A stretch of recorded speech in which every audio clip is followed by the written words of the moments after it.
Hello, welcome back to my channel. ഇന്ന് November 8 രാവിലെ 4:30 തന്നെ ഞങ്ങൾ എറണാകുളത്ത് നിന്നും പാലക്കാട്ടേക്ക് പുറപ്പെട്ടു. ഞങ്ങളുടെ യാത്ര ആലുവ പാലം കയറി മുന്നോട്ട് പോയിക്കൊണ്ടിരിക്കുന്നു. NH 544 കൂടെയാണ് ഞങ്ങൾ ട്രാവൽ ചെയ്യുന്നത്. ഏതാണ്ട് 145 കിലോമീറ്റർ ഞങ്ങൾക്ക് ട്രാവൽ ചെയ്യണം. വണ്ടി MG ഹെക്ടർ, ഡ്രൈവറോ സൂപ്പർ, കത്തിച്ചു വിട്ടു. എങ്ങോട്ടാണ് ഈ യാത്രയെന്നില്ലേ? പാലക്കാട് വെച്ചാണ് ഇപ്രാവശ്യത്തെ CBSE സ്റ്റേറ്റ് കലോത്സവം. അതിൽ നമ്മുടെ റോസൂട്ടി, ഈ കാണുന്നയാളാണ് റോസൂട്ടിക്ക് ഇംഗ്ലീഷ് പോയം റൈറ്റിങ്ങിൽ സെലക്ഷൻ കിട്ടിയിട്ടുണ്ട്. അതിൽ പങ്കെടുക്കാൻ വേണ്ടിയാണ് പോക്ക്. റോസൂട്ടിയുടെ ഫാദർ ഔട്ട് ഓഫ് സ്റ്റേഷനാണ്. റോസൂട്ടിയെ കലോത്സവത്തിന് കൊണ്ടുപോകാനുള്ള ദൗത്യം ഞങ്ങൾ 3 സിസ്റ്റേഴ്സ് ഏറ്റെടുത്തു കഴിഞ്ഞു. ഡ്രൈവർ സീറ്റ് ഞാനങ്ങ് എടുത്തു. അങ്ങനെ ഞങ്ങൾ തൃശ്ശൂർ വഴി പാലക്കാട്ടേക്ക് പോയിക്കൊണ്ടിരിക്കുന്നു. നേരം വെളുത്തു തുടങ്ങി. റോഡിലെ കാഴ്ചകളൊക്കെ ലൈറ്റ് ഇല്ലാതെ തന്നെ കാണാൻ പറ്റും. കൊച്ചി പാലക്കാട് റൂട്ടിലെ ഏറ്റവും മനോഹരമായ കാഴ്ചകളിൽ കൂടിയാണ് നമ്മളിപ്പോൾ പോകുന്നത്. ഇതാണ് കുതിരാൻ ടണൽ. 920 മീറ്റേഴ്സ് നീളമുള്ള ടണലാണിത്. ലെഫ്റ്റ് ട്യൂബും റൈറ്റ് ട്യൂബുമുണ്ട്. കൊച്ചി കോയമ്പത്തൂർ കണക്ട് ചെയ്യുന്ന ഈ ടണൽ യാത്രക്കാർക്ക് വളരെ പ്രയോജനമാണ്. കുതിരാൻ മലയെ തുരന്നാണ് ഈ തുരങ്കം ഉണ്ടാക്കിയിരിക്കുന്നത്. അതുകൊണ്ടാണ് ഇതിൻ്റെ പേര് കുതിരാൻ ടണൽ എന്ന് അറിയപ്പെടുന്നത്. നല്ല ഭംഗിയുള്ള കാഴ്ചയാണ് ഈ ടണലിൽ കൂടെ പോകുമ്പോൾ. നിറയെ ലൈറ്റുകൾ. ഈ ടണലിന് ഡ്യുവൽ കാരിയേജ് വേ ആണ്. ലെഫ്റ്റ് ട്യൂബും റൈറ്റ് ട്യൂബുമുണ്ട്.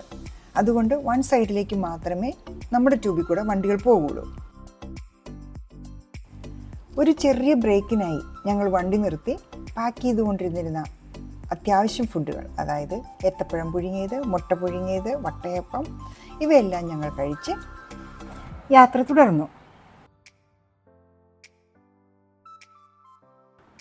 ചേച്ചിക്ക് കട്ട സപ്പോർട്ടുമായിട്ട് അനിയത്തി റോസൂട്ടിയും കൂടെയുണ്ട്.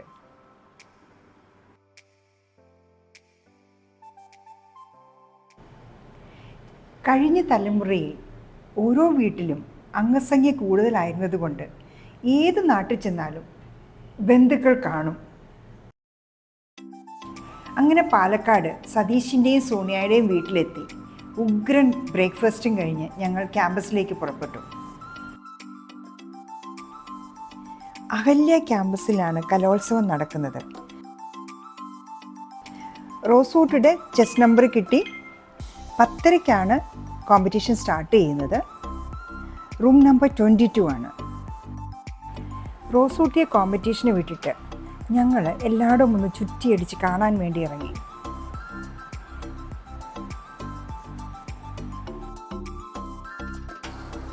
കലോത്സവ വേദിയിലെ ചില ദൃശ്യങ്ങൾ കണ്ടു നോക്കാം.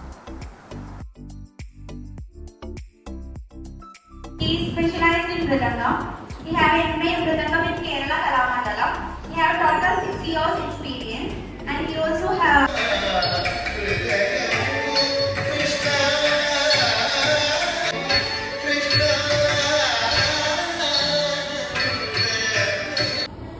Judges, please note chess number 311 on the stage.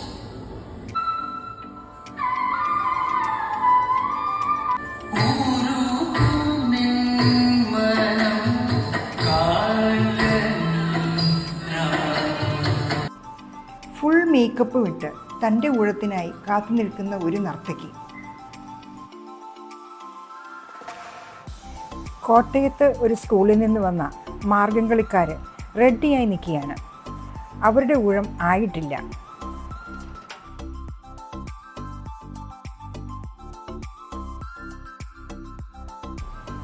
ഇവർ ഗ്രൂപ്പ് സോങ്ങിനായി ഒരേ കളറുള്ള ഡ്രസ്സ് അണിഞ്ഞ് നിൽക്കുന്നവരാണ്. കോമ്പറ്റീഷൻ കഴിഞ്ഞു. വളരെ സന്തോഷവതിയായി റോസൂട്ടി എത്തി. ഒരു കരിക്കുമൊക്കെ കുടിച്ച് ഞങ്ങളെല്ലാവരും ക്യാമ്പസിൻ്റെ വെളിയിലേക്ക് പോന്നു. അവിടെ നിന്ന് ഞങ്ങൾ പോയത് ടിപ്പു സുൽത്താൻ്റെ കോട്ട കാണാനാണ്. റൈറ്റ് സൈഡിലാണ് ടിക്കറ്റ് കൗണ്ടർ. അടുത്ത് തന്നെ താരിഫും ടൈമിങ്ങും എല്ലാം ഡിസ്പ്ലേ ചെയ്തിട്ടുണ്ട്. കോട്ടയുടെ ദൂരെ നിന്നുള്ള വ്യൂ ഇതാണ്. കോട്ടയ്ക്ക് ചുറ്റോട് ചുറ്റും ബണ്ട് കെട്ടി അതിൽ വെള്ളം നിറച്ചിരിക്കുന്നു. യുദ്ധസമയത്ത് ശത്രുക്കൾ പെട്ടെന്ന് കോട്ടയ്ക്കകത്തോട്ട് കയറാതിരിക്കാൻ വേണ്ടിയാണ് ഇങ്ങനെ വെള്ളം നിറച്ച് വെച്ചിരുന്നത്.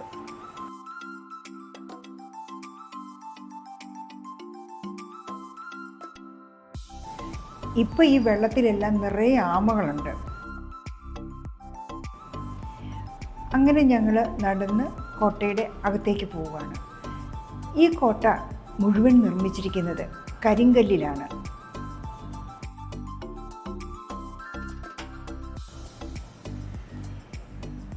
ഇതിലെ നടന്ന് നമ്മൾ സ്റ്റെപ്പ് കയറി മുകളിൽ ചെല്ലുമ്പോൾ ഒരു വൃത്താകൃതിയിലുള്ള സ്പേസാണ്.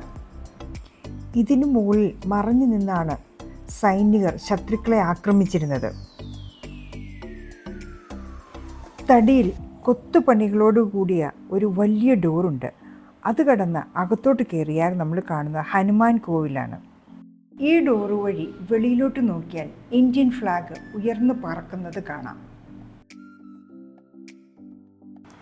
ഹനുമാൻ കോവിലിൻ്റെ അകത്തുള്ള ദൃശ്യങ്ങളാണ് ഇവയെല്ലാം.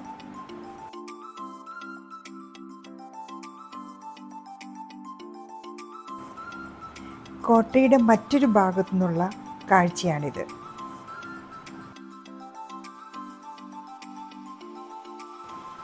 മുകളിൽ നിന്നുള്ള വ്യൂ ഇതാണ്. വെള്ളത്താൽ ചുറ്റപ്പെട്ട കോട്ട.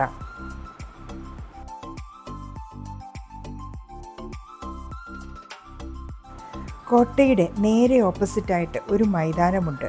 അതിനെ കോട്ട മൈതാനം എന്നറിയപ്പെടുന്നു. പിന്നീട് ഞങ്ങൾ കൽപ്പാത്തി കാണാൻ പോയി. തഞ്ചാവൂരിൽ നിന്നും കുടിയേറിപ്പാർത്ത തമിഴ് ബ്രാഹ്മണർ താമസിക്കുന്ന സ്ഥലമാണിത്. നിളാനദിയുടെ കൈവരിയായ കൽപ്പാത്തിപ്പുഴയുടെ തീരത്താണ് ഈ ഗ്രാമം. റോഡിൻ്റെ ഇരുവശങ്ങളിലുമായി ബ്രാഹ്മണരുടെ അഗ്രഹാരങ്ങളാണ്. കോലമിട്ട മുറ്റം. ഇവിടുത്തെ ഏറ്റവും വലിയ ഉത്സവമായ കൽപ്പാത്തി രഥോത്സവം നവംബർ മാസത്തിലാണ് നടക്കുന്നത്.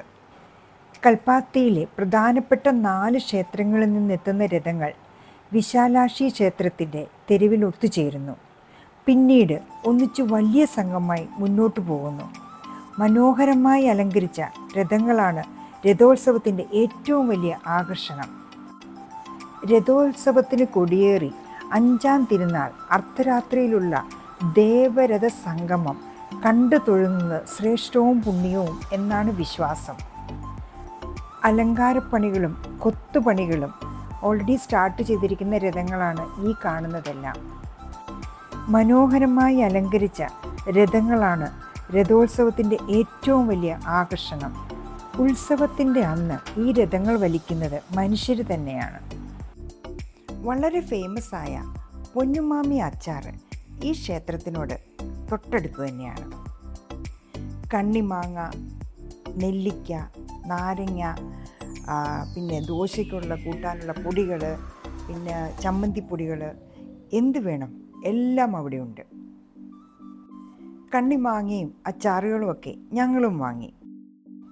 വഴിയിലൊക്കെ ഉത്സവത്തിൻ്റെ ഫ്ലെക്സുകൾ കണ്ടു തുടങ്ങി. 9 മണിയോടെ തിരിച്ച് കൊച്ചിയിലെത്തി. Bye bye till next video.